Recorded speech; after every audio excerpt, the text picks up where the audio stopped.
Good evening.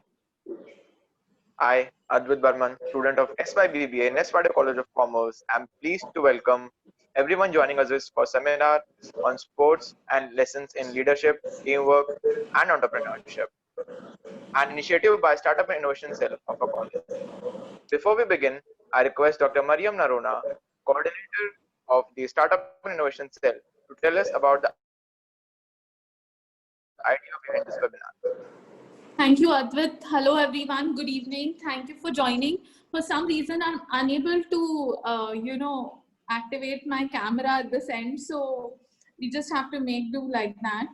Uh, I'd just like to set the tone for the activities of the Startup and Innovation Cell for this year by saying that entrepreneurship is a mindset, it is a way of life, and it is not necessarily doing business. You can be entrepreneurial in different spheres of your life, and I think if you are willing to learn, then everyone is a guru, and that's how I see my students. I see my students as my teachers. I learn a lot from them, and so the thing about our speaker for today is Diva. She's been my student, and what I really liked about Diva was that even though she was a sports student, and even though she spent a lot of her time practicing and playing tournaments, she always did her work on time. She made time to attend class whenever she was able to, and she submitted all her work on time. There was never an excuse, which people often make, that I couldn't do this because I was busy playing sports for college or something like that. And come to think of it, sports can teach us so much about life. It can teach us about failure, about getting up when you're knocked down, about being resilient, about practicing, about discipline, about time management. And that's why I thought, why not have Diva speak to us about sports and what it can teach us in terms of leadership, in terms of teamwork, and being entrepreneurial. And when I say being entrepreneurial, again, I mean not necessarily doing business, but in how you lead your life. So thank you, and I hope you enjoy the talk. Thank you, ma'am. It's my pleasure to introduce our speaker for today, Ms. Diva Daruwala.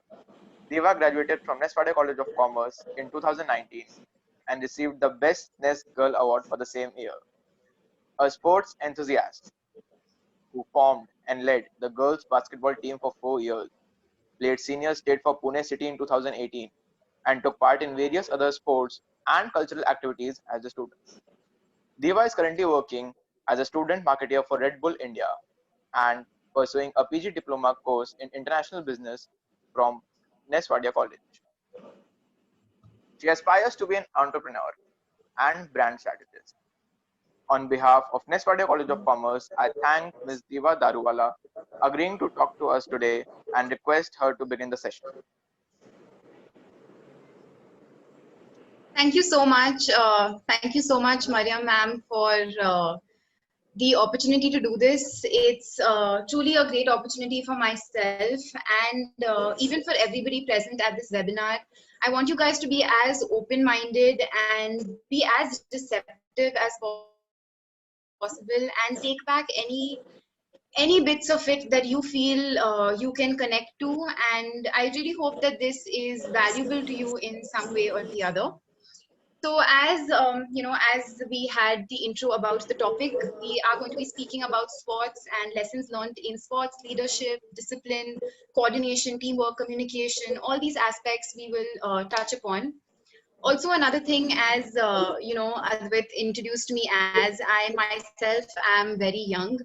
I myself have just graduated from Vadia College last year. So being young and being probably at the same age group as most of the people attending this, I feel like you and me have a similar mindset. We already have a similar sort of age and stage bracket that we come from. So most of the things that I'll be speaking to you about will be very relatable, and it won't be very up in the air. And it's not like some fancy CEO is talking to you about their great 40 years of experience. It's like from the youth for the youth. So I feel like that is something that all of y'all will be able to connect with beautifully. So let's jump straight into it. All of y'all that are attending this webinar are all between the ages of probably 18, 22, 18, 19, 20 years old. These years in college are our most formative years. You have to, everybody agrees that the amount of vigor and the amount of energy that you have when you're a college student is at its maximum. You have maximum potential, you have maximum energy to do 100 things, plan your day out and really live a hectic, enjoyable life, right? So having said that, at the same time, when you're in these college years, you're constantly told hard work is the key to success. You're constantly told you have to work hard to be successful. But not a lot of people tell us how to work hard. Not a lot of people tell us how to invest our energies in different aspects of our life, how much of our energy to expel in this aspect, how much of our energy to expel in this aspect. So that's where I think all of us get jumbled up and we become, we're kind of all over the place. So hard work needs to be looked at from a very sort of balanced point of view. You have to have that sense of balance when you are even working hard. If you consider somebody that is working 10 hours a day, plus they're pursuing their college degree, they don't have time for their family, they aren't able to give time for their co-curricular activities, will you call that person disciplined? Will you call them balanced? You'd call them a little cuckoo in their head, that they cannot sort of balance and compartmentalize their life, right? So you have to have that sensibility of knowing how much to invest in what. And that is something that I'm going to kind of take you all through, because I am a master of none but a jack of all trades. I kind of spread my hands and dip my feet into a bunch of activities, and I'm going to take you through how you can maintain a balance while doing all of that. All right. So getting into the whole opportunity and the whole, all of us at this age are constantly told that we have to put ourselves out there. We're constantly told that we have to, try our hands in different things. And I'll tell you all why that is important. Okay. Say for instance, I am a student who has a skill in, say, creative writing. Okay. We touch upon sports a little later, but just for y'all to get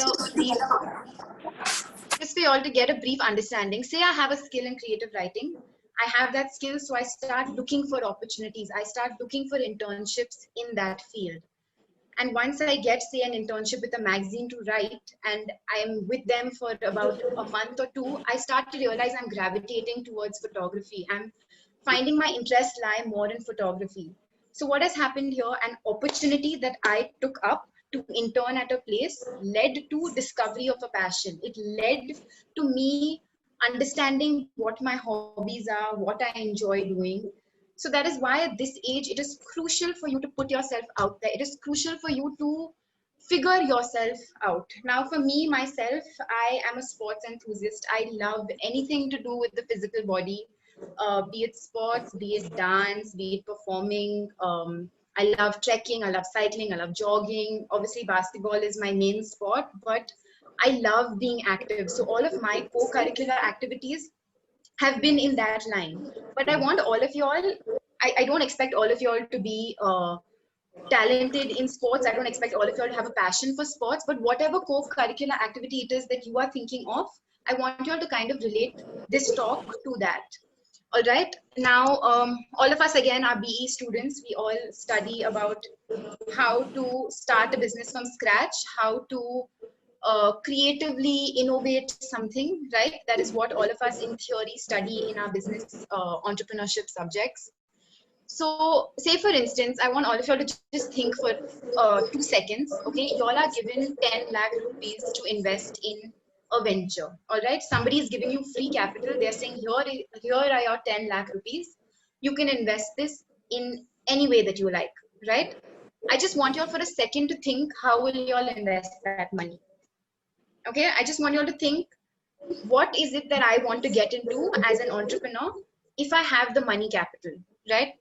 Now, for me, myself, I'd probably get into an events management or a sports management company. I might want to start hosting tournaments of my own. I might want to open a dance studio, yoga studio, because that's something that my passion lies in. Someone else attending this webinar might be passionate about cooking and baking. They'll probably purchase a kitchen and start their catering business, right? So the difference over here is that you can have all the resources, but until and unless you don't understand where or which broad field you want to put that into, whether it's fashion, whether it's sports, whether it's food and beverage, you are never going to be able to start, right? So because of this, it is very important for you to kind of pick up on your passions and pick up on things that are important to you. Again, as I said before, they're all very young. I don't expect you all to get, to switch this webinar off and be like, I'm going to go out and start my own business. No, it's not about investing in a business now.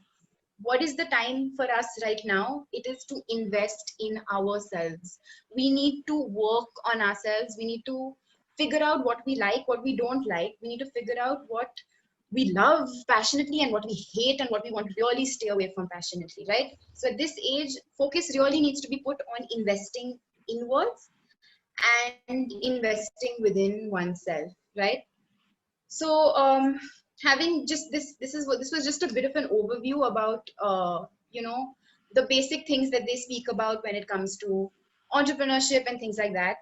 And another aspect that you see with a lot of sports people is you very generically hear that all sports people are disciplined. So sports requires discipline, business requires discipline. Thus, business candidates and sports candidates have a similar mindset, right?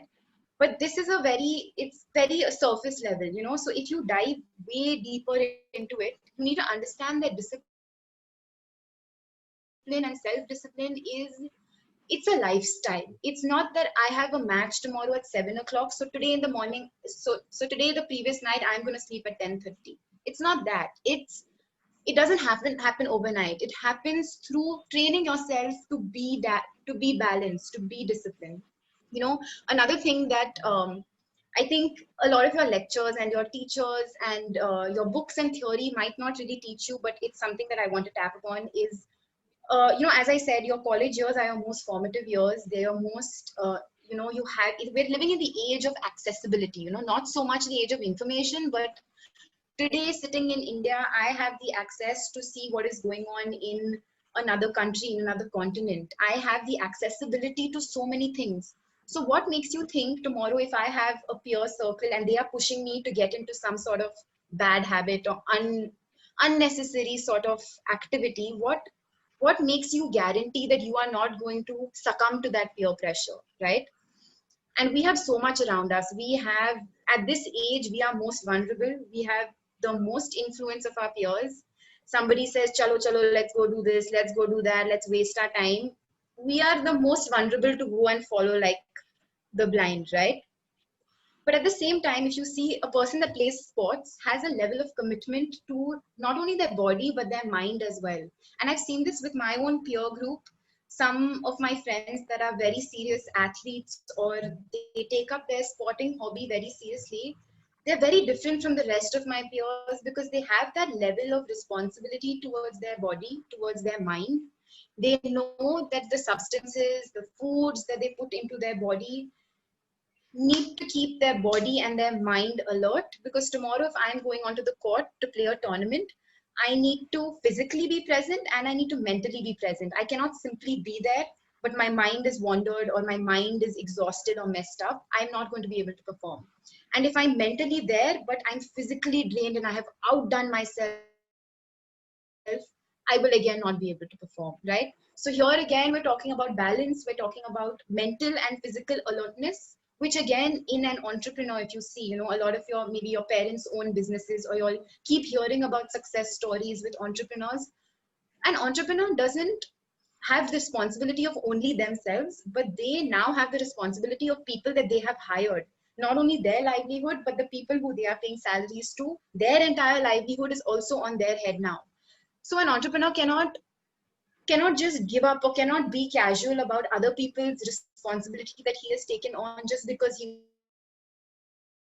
was messed up, because he was having personal issues, because he didn't wake up in the morning, because he wasn't disciplined, right? So when we speak about discipline, especially at our age, I feel like discipline comes into knowing, and I'm not saying don't have fun. You have all the fun in the world. You party as much, you explore as much, you meet your friends as much, you travel as much, but to have that sensitivity of knowing when to draw the line and knowing your priorities, that I think at this age is absolute key.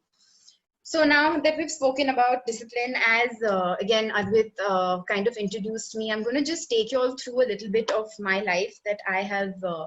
I'm speaking like my life, like as I'm a very aged 40-year-old woman speaking, but in my these humble 22 years that I have kind of been around, I'm going to just take you all through the various stints that I've had with sports, right from my school to my junior college to college at Vadias.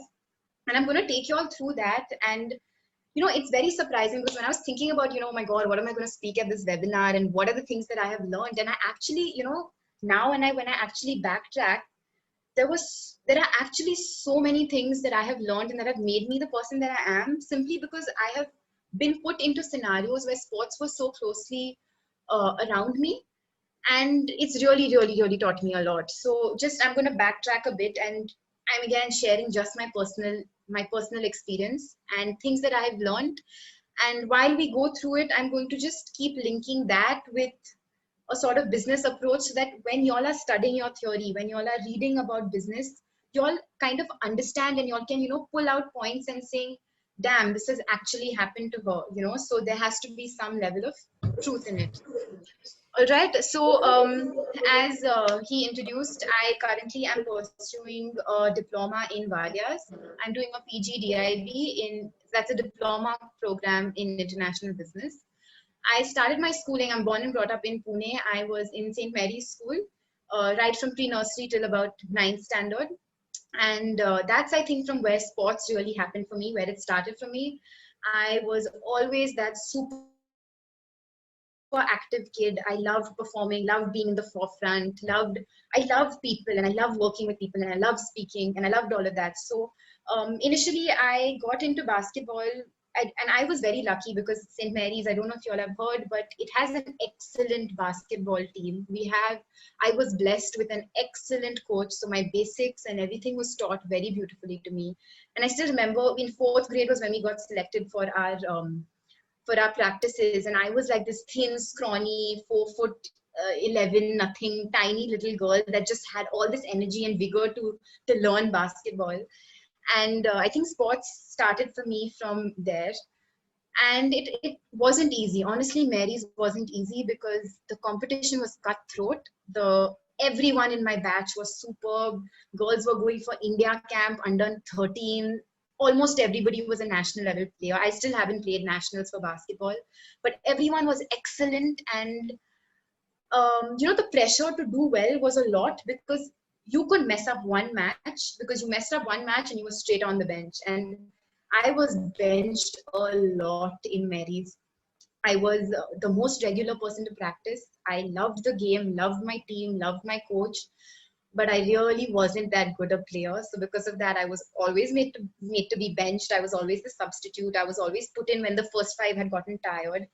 And that was, I think, a double-edged sword, because on one face it irritated me and I really wanted to do well, but on another end, I was learning lessons of patience. I was learning lessons of how not to give up. And I really don't know what, at the age of 10, 11, 12, 13, 14, I don't know where I had this energy from, but I was like, I am not going to give up. I don't care.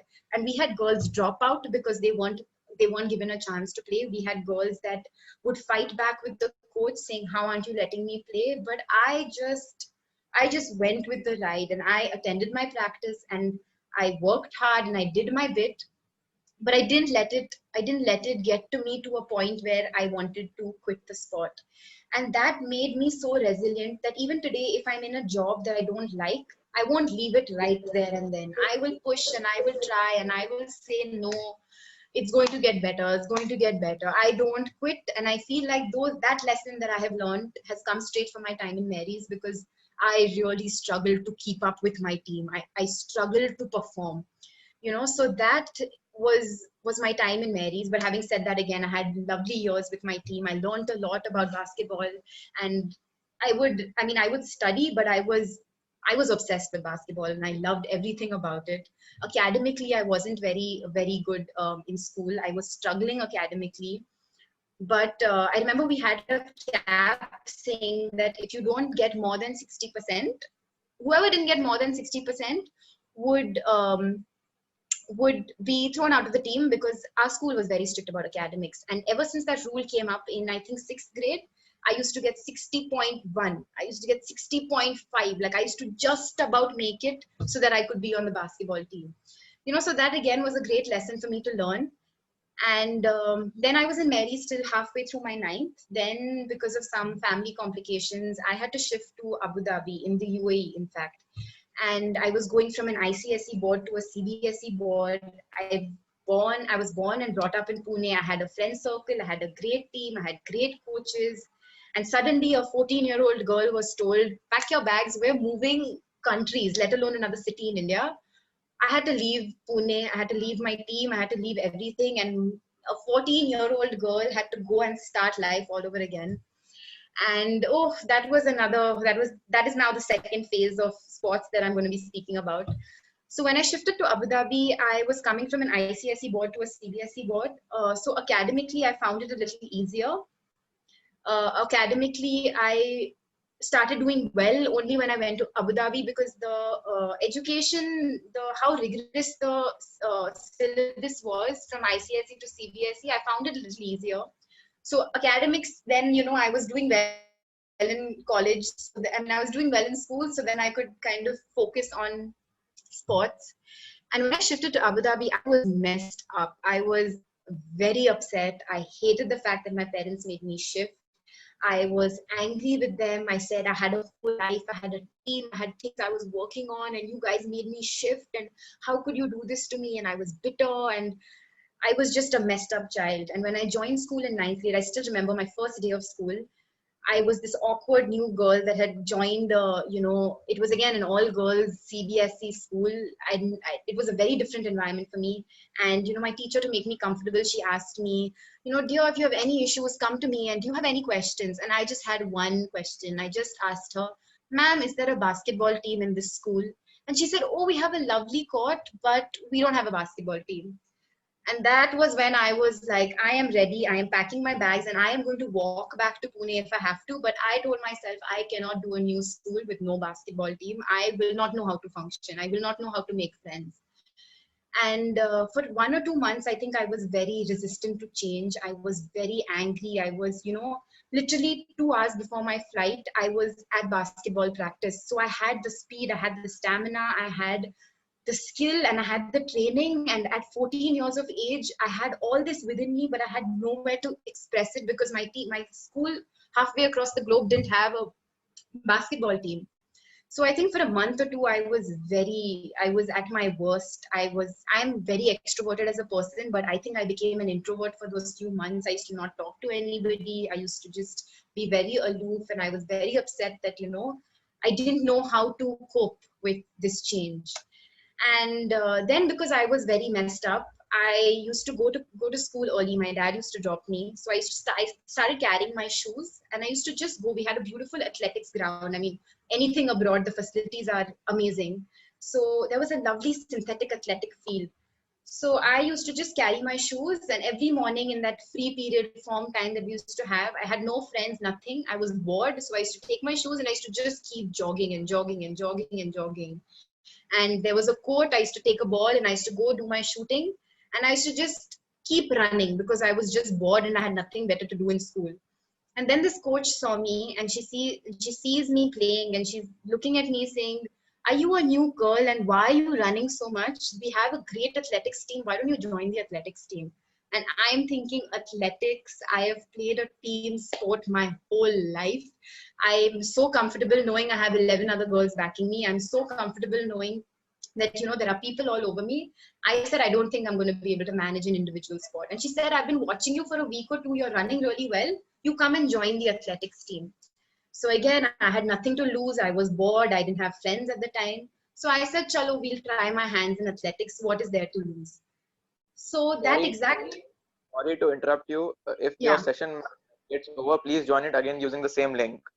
all right. It might get over. This is for Okay, everyone. and the password and the username is the same. I mean, the Same username link. and the Same ID is link. the same. All Same right, link. perfect.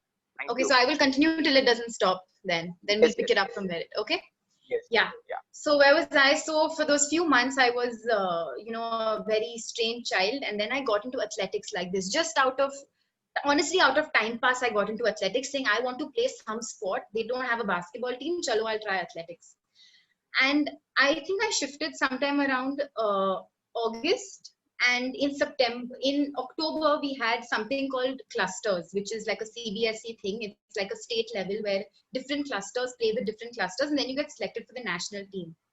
So within 2 months of me being a new girl there, we had our athletics clusters. My teacher said, "You're not very fast. You don't have that sort of big body, but you are very quick, and I'm training you for 800 meters, 1,500 meters, and 3,000 meters."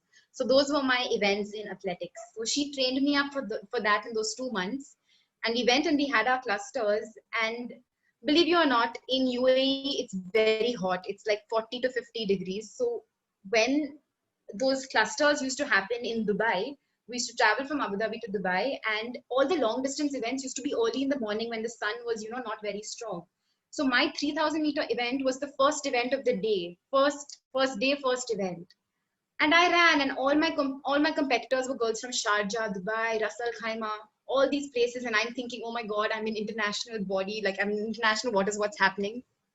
And I came first. I came first in my 3,000 meters race. And the person that stood first and second got selected for the nationals team. So I was the first girl in my entire school, first girl, first boy, first student to get selected for nationals. And that's, I think, when everybody turned back and looked and said, okay, who is this new girl? And like, damn, she's going to be competition for us. And from there onwards, I think that was a turning point for me, because my first nationals was in Chennai.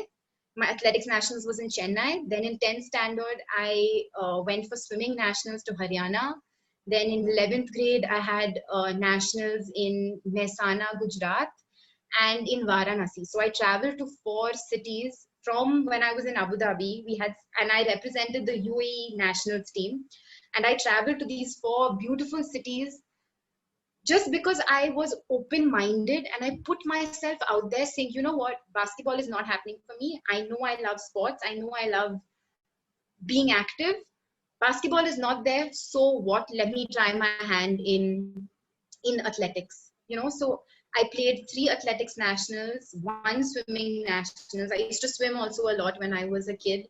So I got into swimming. We came fourth, in fact, in swimming. Turns out I'm a great breaststroke swimmer, which I didn't even know until I was in Abu Dhabi. And I tried my hand at badminton. And yeah, that was that. And now when I think about it, had my school at the time, had a basketball team, I would have been like this, I would have had such a narrow perspective. I would have never felt different avenues. I would have never tried different sports. I would have never put myself out there. And today, if you ask me, I know so much about athletics. I know so much about swimming, about badminton, which I would have never known had there been a basketball team, and I would have snapped into my comfort zone. So my time in Abu Dhabi again really taught me adaptability. It taught me how to make a negative into a positive. It really did. I was in that college for half of ninth, 10th, 11th, and half of 12th in Abu Dhabi. So not even 4 complete years. And in 11th grade, I was school prefect. I was choreographing dances. I made the best of friends. I traveled to 4 cities in India. I met people from South. I met people in Varanasi. I have such a great connect of athletes and swimmers all over India, just because I told myself, it's okay, let's move forward. And that is again a mind-blowing quality to have for anybody that wants to do business. And honestly, I've noticed this. All of us, as we all are the, we're the great batch of 2020, the unlucky chosen ones, as they say. But honestly, if you think about it, and if you think about it from a nicer perspective, our batch of this 2020, 2019 batch, we are in fact the luckiest batch. And I'll tell you why. We're the luckiest batch because we have got a practical lesson on business environment. We have got a practical lesson on how dynamic the business environment is, because it's not just in our books and in our entrepreneurship books we're reading the various factors that affect a business are, how they say national calamities and economical factors and external forces. All of you all must be, recollecting that these are things that we studied, right? But our batch has really got to see how practical that is, and um, how businesses today, if you're, I have so many, I know some entrepreneurs that make designer gowns and they make designer lehengas and evening gowns, and they are realizing that for another year, people are not going to be stepping out to restaurants, let alone going for a big function where they want to doll up. So what has that entrepreneur done? They have made the most of the situation. They have started making masks, right? They have changed their business model. If somebody has started a portal where you require cash transactions, they have immediately changed their business model to make it completely digital, to make it completely safe. People have started, the amount of people that I know that have started making packaged meals and, starting their own catering service. It's absolutely great. Why? Because these entrepreneurs have the skill of adaptability. They are able to snap in and out of things, and that is something that my time in Abu Dhabi really taught me. I realized that I am like clay, and not only me, everybody on this webinar is like, you're like clay. Y'all can be molded in any way. Y'all can be poured into anything and y'all will take shape of that. And that is why it's important to put yourself into things that will make better future selves of you. In my case, I completely poured myself into sports.